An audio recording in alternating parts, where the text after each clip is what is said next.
नमस्कार दोस्तों, स्वागत है आप सभी लोगों का तैयारी कर लो चैनल में। दोस्तों आज हम लेकर आए हैं अलंकार संप्रदाय, जिसके अंतर्गत हम पढ़ने वाले हैं दंडी, वामन, रुद्रट और भी जितने भी अलंकार संप्रदाय के आचार्य थे उनके बारे में। तो दोस्तों पूरी वीडियो के साथ बने रहें, और अगर आपने अभी तक पिछली वीडियोस नहीं देखी हैं, प्रैक्टिस सेट नहीं देखे हैं, तो दोस्तों सबसे पहले आप चैनल को सब्सक्राइब कर लें, बेल आइकन प्रेस कर लें और चैनल के प्लेलिस्ट में एक बार जाएं। वहां पे बहुत सारी हिंदी साहित्य पर आधारित प्लेलिस्ट दी हुई हैं और उन प्लेलिस्टों में बहुत सारी वीडियोस हैं जिन्हें जाकर आप देख लें। अलंकार सिद्धांत और उसके प्रमुख आचार्य। अलंकार संप्रदाय के प्रतिष्ठापक आचार्य हैं भामा।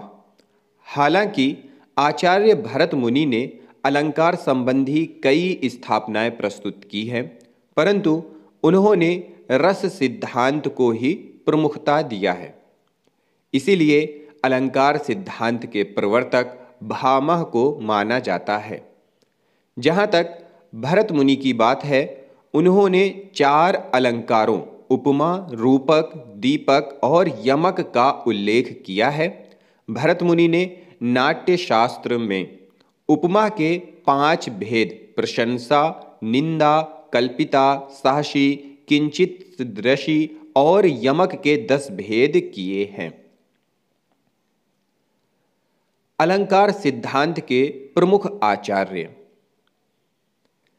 अलंकार संप्रदाय के प्रमुख आचार्य या व्याख्याता भामह, जो कि 6ठी शताब्दी के पूर्वार्ध के हैं, दंडी 7वीं शताब्दी, उद्धट 8वीं शताब्दी तथा रुद्रट 9वीं शताब्दी का पूर्वार्ध हैं।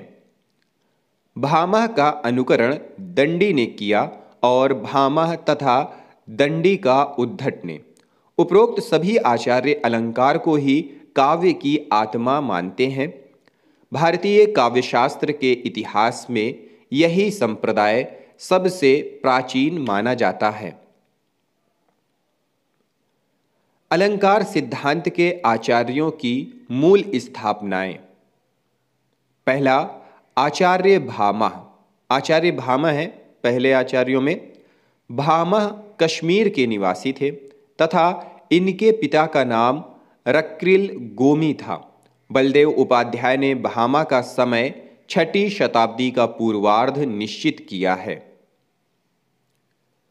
सर्वप्रथम भामा ने ही अलंकार को नाट्य शास्त्र की परतंत्रता से मुक्त कर एक स्वतंत्र शास्त्र परतंत्रता से मुक्त कर एक स्वतंत्र शास्त्र या संप्रदाय के रूप में प्रस्तुत किया और अलंकार को काव्य का अनिवार्य तत्व घोषित किया। भामा के अनुसार शब्दार्थो सहितो काव्यम, अर्थात शब्द और अर्थ दोनों का सहभाव काव्य है। इन्होंने काव्यालंकार भामहालंकार नामक ग्रंथ की रचना की है, जो 6 परिच्छेदों में विभक्त है। भामा के काव्यालंकार में परिच्छेदानुसार निरूपित विषयों की तालिका कुछ इस प्रकार है। अध्याय और उसके विषय। पहला है काव्य के साधन, लक्षण तथा भेदों का निरूपण। दूसरा अध्याय है अलंकार निरूपण। तीसरा अध्याय है अलंकार निरूपण। चौथा है 10 दोषों का निरूपण। 5वां है न्याय विरोधी दोष निरूपण और 6वां है शब्द शुद्धि निरूपण।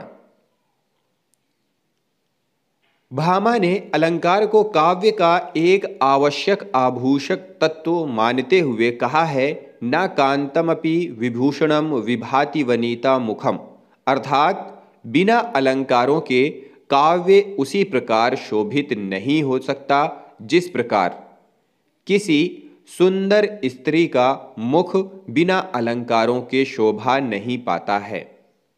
इन्होंने 38 अलंकारों का वर्णन किया है, जिसमें 2 शब्दालंकार जिसमें अनुप्रास और यमक आते हैं तथा 36 अर्थालंकार हैं।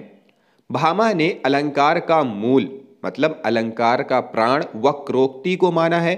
भामा ने रीति को ना मानकर काव्य गुणों का विवेचन किया है। भरत मुनि द्वारा वर्णित 10 गुणों के स्थान पर 3 गुणों मतलब माधुर्य गुण, ओज गुण तथा प्रसाद गुण का वर्णन किया है। भामा को अभाववादी कहा जाता है क्योंकि उन्होंने काव्य में ध्वनि की सत्ता को स्वीकार नहीं किया है। दूसरे आचार्य हैं आचार्य दंडी। आचार्य दंडी अलंकार संप्रदाय के दूसरे प्रमुख आचार्य हैं। दंडी का समय 7वीं शताब्दी स्वीकार किया जाता है। ये दक्षिण भारत के निवासी थे। दंडी पल्लव नरेश सिंह विष्णु के सभा पंडित थे।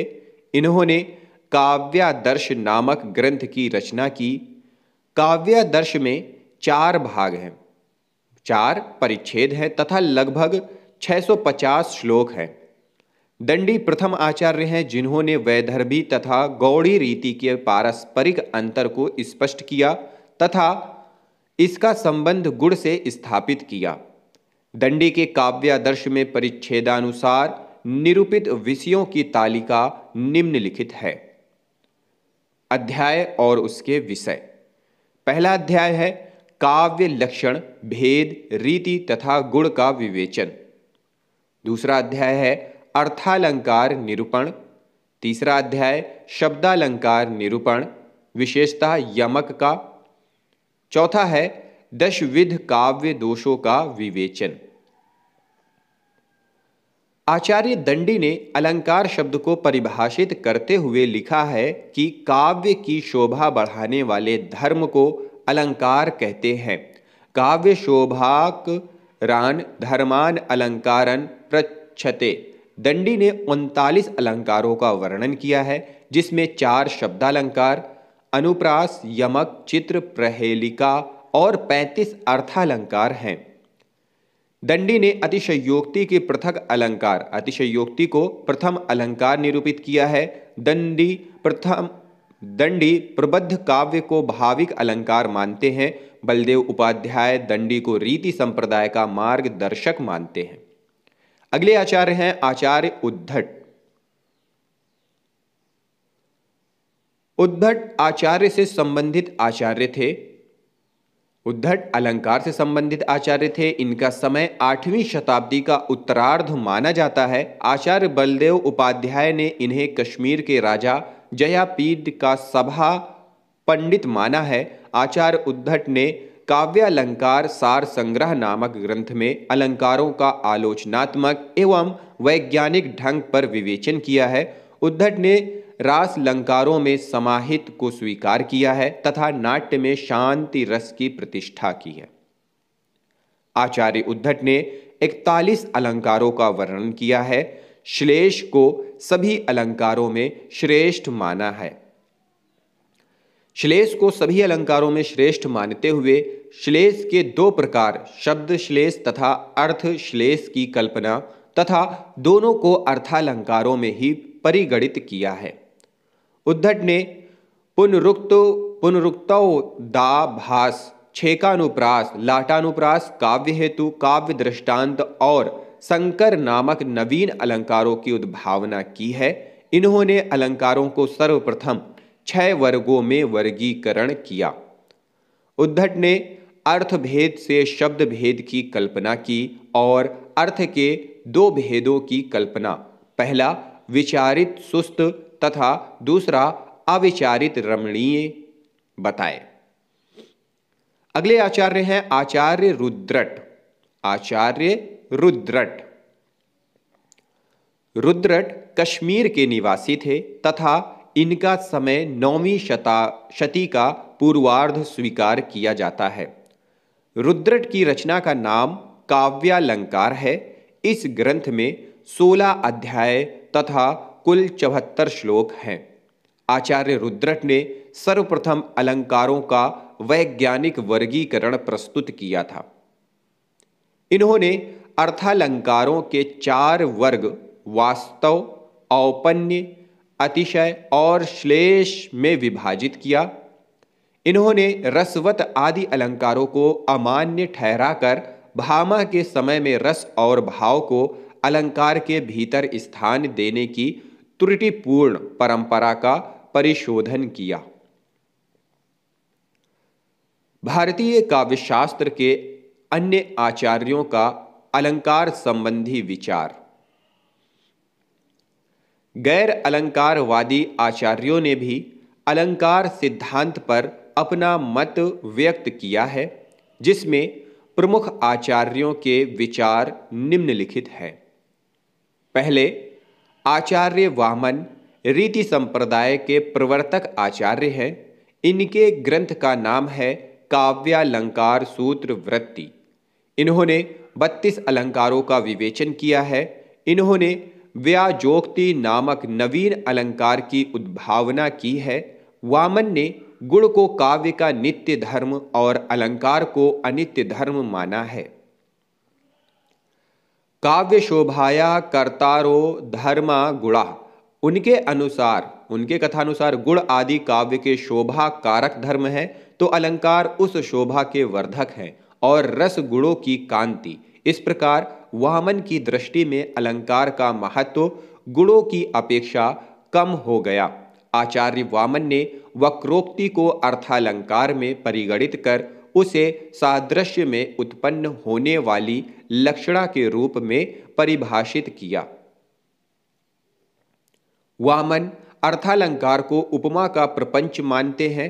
आचार्य वामन अलंकार को साध्य और साधन दोनों माना है। वामन का 2 सूत्र अलंकार के संबंध में प्रसिद्ध है। पहला, काव्यम ग्रहालंकारात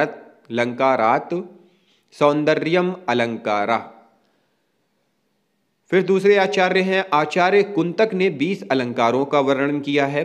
तीसरा है आचार्य भोज ने अलंकारों के 3 वर्ग किए हैं, बाह्य, आभ्यंतर और उभय, और इन्हें क्रमशः शब्दालंकार, अर्थालंकार तथा मिश्रा या उभयालंकार कहा, तथा प्रत्येक के 24-24 भेदों का निरूपण कर कुल 72 अलंकारों का वर्णन किया है। इन्होंने प्रबंधालंकार की उद्भावना कर प्रबंध या नाटक को भी अलंकारों में परिगणित किया है। भोज ने उपमा, रूपक, उत्प्रेक्षा आदि को उभयालंकार की कोटि में रखा है। अगले आचार्य हैं आचार्य मम्मट ने सम, सामान्य, विनोक्ति एवं सदगुण इन 4 नवीन अलंकारों की उद्भावना की है। मम्मट ने काव्य लक्षण में अनलंकृति पुनः क्वापि कहकर काव्य में अलंकारों की अनिवार्य उपयोगिता को समाप्त कर दिया। उनके अनुसार गुण रस के नित्य धर्म है, अलंकार शब्दार्थ के अस्थिर धर्म। गुण रस के शास्त्रार्थ एवं नित्य रूप से उत्कर्षक हैं, पर अलंकार शब्दार्थ की शोभा के माध्यम से ही रस के उत्कर्षक हैं, और वह भी अनित्य रूप से। अगले आचार्य हैं आचार्य रुय्यक ने अर्थालंकार के 5 वर्ग, सादृश्य वर्ग, विरोध वर्ग, श्रृंखला वर्ग, न्यायमल वर्ग, जिसे वर्कन्याय मूल, वाक्य न्याय मूल और लोकन न्याय मूल कहते हैं, तथा गुणार्थ प्रतीक मान वर्ग किए हैं। इन्होंने परिणाम, उल्लेख, विकल्प और विचित्र नामक 4 नवीन अलंकारों की उद्भावना भी की है। आचार्य रुय्यक ने उपमेय प्रकार वैचित्र्येणा नेकालंकार बीजभूतेति प्रथम निर्दिष्टा कहकर उपमा को अलंकारों का मूल माना है। फिर है आचार्य जयदेव। आचार्य जयदेव ने अलंकार निरूपण की त्रुजि एवं संक्षिप्त शैली का प्रवर्तन किया, जिसका अनुसरण रीतिकाल के अनेक कवियों ने किया है। अगले हैं आचार्य विश्वनाथ। आचार्य विश्वनाथ ने निश्चय तथा अनुकूल 2 नवीन अलंकारों का निरूपण किया है। फिर है आचार्य जगन्नाथ। आचार्य जगन्नाथ ने शब्दालंकारों को अधम काव्य, अर्थालंकारों को मध्यम काव्य तथा गुणीभूत व्यंग्य और ध्वनि को क्रमशः उत्तम और उत्तमोत्तम काव्य माना है। फिर है आनंदवर्धन। आनंदवर्धन ने अलंकार का नूतन लक्षण प्रस्तुत करते हुए इसका महत्व और भी कम कर दिया। आनंदवर्धन ने कहा है, अंग्राशितास्त्वलंकारा मंतव्या कटकादिवत, अर्थात अलंकार शब्द और अर्थ के आश्रित रहकर कटक, कुंडल आदि के समान शब्दार्थ रूप शरीर के शोभाजनक हैं, अतः इनके अंतर्गत ध्वनि को समाविष्ट नहीं किया जा सकता है, क्योंकि ध्वनि विशुद्ध रूप से आंतरिक तत्व है। फिर है जयदेव। जयदेव ने अलंकार को काव्य का अनिवार्य तत्व माना है और अलंकार विहीन रचना को उष्णता रहित अग्नि की भांति व्यर्थ माना है। उन्होंने लिखा भी है, अंगीकरोति यह काव्यम शब्दार्थाओनलंकृति, असौ न मन्यते कस्माद् नुसृण मनलम कृति। फिर है केशवदास। केशवदास इन संस्कृत आचार्यों के परवर्ती काल में हिंदी में बहुत से ऐसे आचार्य हुए जिन्होंने अलंकार संप्रदाय का समर्थन किया, जिनमें केशवदास ने अलंकार को परिभाषित करते हुए कहा है, यद्यपि सुजाति सुलक्षणी सुवरन सरस सुव्रत, भूषण बिना नराजी कविता वनिता चित्त।